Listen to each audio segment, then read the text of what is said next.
Hello everyone, welcome to this online retrospective of my work. I've chosen out of, a lot of pieces, work that I think demonstrates my thinking and my progression and time as an artist. My name is Raúl Acero. I was born in Bogotá, Colombia, and I was raised in New York City. Here's a picture of my brother and I, my older brother Jim, in Colombia. This is a picture that was used on our passport and eventually made its way onto a green card. This is my brother, my father, and I in New York. Here's a picture I included because it kind of shows the difference of where I was born and where I was raised. And those differences and memories of the past, ideas about identity and time, they run all through my work. And I can see, the roots of it. I discovered art as an undergraduate at the State University of New York at Fredonia, just outside of Buffalo. I didn't have any art in high school, and so I was kind of late, and I discovered art in a pottery class. This is a piece from my MFA exhibition at Ohio University in Athens, Ohio, where I got an MFA. This next series of pieces are combinations of wood and clay. I was living in Brooklyn, and I would follow the tree trimmers down the parkways and collect tree limbs, and bring them back to my studio where I would find different ways of combining them with wood. This combination of using different materials and putting it together is something that threads its way through my work. I was awarded an artist in residence at the Studio Museum in Harlem, and I began to develop these pieces. They are welded steel, covered with plaster, and then ceramic shards. Here's a detail of a figure with a head in the clouds, and part of the installation view of my show, the Artist in Residence show at the Studio Museum. I also showed similar work at the Museum of Contemporary Hispanic Art in New York. I've always liked repetitive pieces, sort of grid-like pieces with found objects and inhabiting them. The dream of the endless rooms comes from 100 Years of Solitude by Garcia Marquez. While I was in residence at the Studio Museum, I met artists from Africa who showed me ways that you could carve wood and also clay and roll it on the clay to get different impressions. I also continued working in clay, mostly in slabs with graphics, images, and mixed media, in this case Xerox, and clay and wood. I was also making these larger scale ceramic pieces that I would sell through galleries and dealers to corporations that would use them in their corporate workplaces. Here's a photo of the studio, and you can see the scale of the pieces that I was working with at that time. When I moved to California, wood was plentiful, so I began gathering the wood and just assembling it and carving it and putting it together in different ways. Here's a piece that I made for Los Desaparecidos, the disappeared ones. At that point in time, there was a lot of people disappearing in South America, but now, unfortunately, there are people disappearing all over the world, and this was sort of a work for them. This is a piece of welded steel covered with plaster and with clay. The clay's cut away, glazed, and put back on. This piece incorporates found pieces of wood and limbs. They're plentiful in California, and put onto this welded steel form with a carved alabaster head. This piece also has dozens of small pieces of wood attached to steel and plaster with an alabaster head. This is plaster and earth mixed together.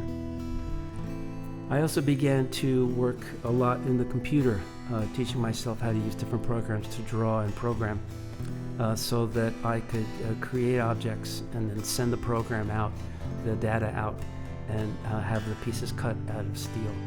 It was very liberating. It allowed me to work larger and also very, very thin. This piece is in the collection Warren Wilson College in North Carolina. Still along those lines, this piece is just wood and cut black paper. I'm experimenting and learning about occupied and unoccupied space and the symbolism. I took those same ideas and brought them completely out into wood using the bandsaw and cutting the pieces out and assembling them. This is another piece that I made in California. It incorporates a lot of digital composites. This is one with my father on the left and his colleagues in the military. It reflects a certain era in South America when there was a lot of violence and the ascendance of dictatorships. These are composites my father, my brother, and I out on a boat in Central Park, but I used images from my father's past. This is a ghostly image of my father in the back and my brother and I in the front. I continued developing my skills, digital skills, at the same time that I was continuing to do three-dimensional work and work in traditional materials like clay. This is a little bit more recent work. I started to paint and draw on my iPad, and I found that it was also very invigorating. You know, I could experiment with different images and create colorful and symbolic work. And some of the best part of that was there was no cleanup. And these are pieces that I had imagined you stand in front of a portal, a window or a darkened doorway, and then you would see the apparition of a face or head come before you. And so these are more traditional charcoal on paper. The paper is covered with charcoal, and then you begin lifting charcoal out, and these faces and heads would appear to me, and then as soon as they began to appear, I would work to bring them out. These are ways that I found to pour small pieces in bronze, just using twigs and wax, investing the piece, burning them out, and then replacing that with bronze.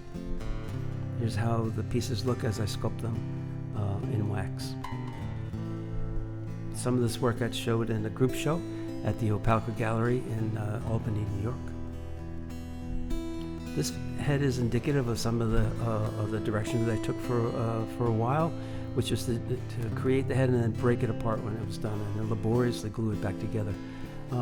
It was referencing, antiquity and ancient art, and my interest in and love of archaeology. This next series of pieces is from a show, Forma y Fragmento, that I had at the University of Redlands. It places chisme, and each figure, each head is whispering into the ear of the other, so it's all circular. This next set of pieces are mostly high-fired clay, also from that same show.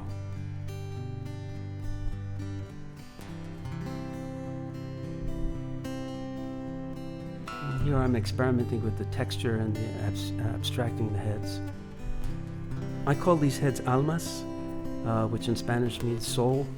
And what I was trying to do here and have been working on for a while is not using the entire figure, but using instead the ideas that go with the figure and the symbolism that I'm working with, and compressing it all into the head, and using the texture and the appearance of the head to express and manifest what I was doing with the figure earlier. I always loop back to drawing and painting, and work back and forth pretty steadily between sculpture and drawing and painting. Here I use a wood burning pen to work at these images on the wood, and then just use gouache and watercolor.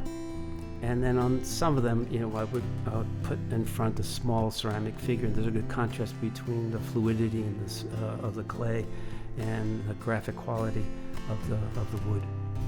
Here's other examples of my working back and forth between drawing and clay.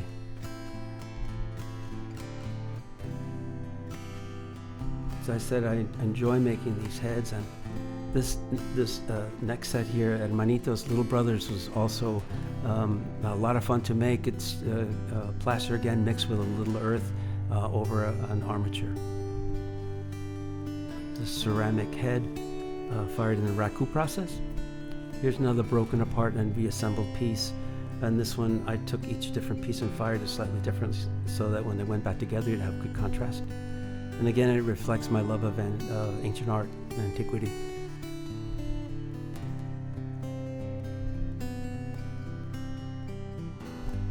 These next set of images are from a show I had at the University of Redlands called Memory's Gate. And I was working with ideas of memory and time.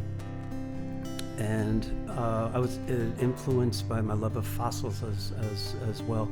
My favorite museums are usually not art museums, they're natural history museums.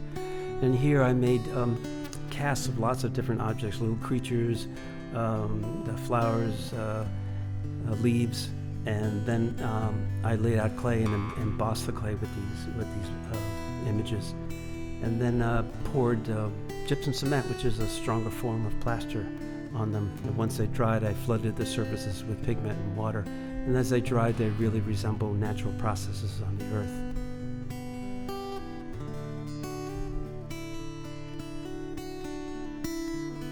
This next set of pieces are hand-built vessels. They're influenced, and they're called recuerdos, which is memories. And they are influenced by my observing the desert and the beautiful colors and textures that are found out on the desert.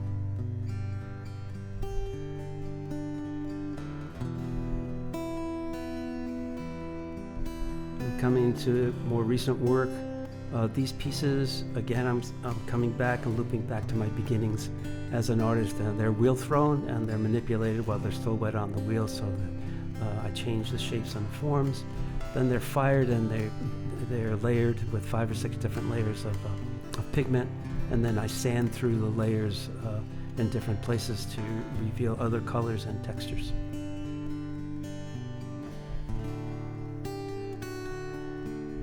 This is pretty recent work. Now what I've been doing is I've just been firing the clay. I'm not glazing it or putting any sort of ceramic pigment on it. I'm just using gouache or watercolor.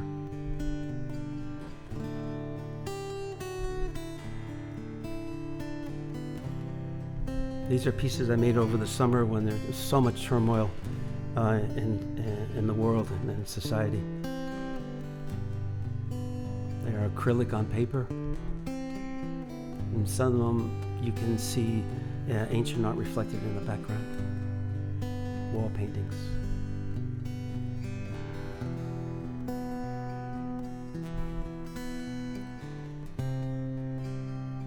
I'm also taking pictures of shadows of myself sometimes, shadows of objects, trees, and then bringing them into the paintings and the drawings as a basis for work. So this is my shadow. It's kind of a self-portrait.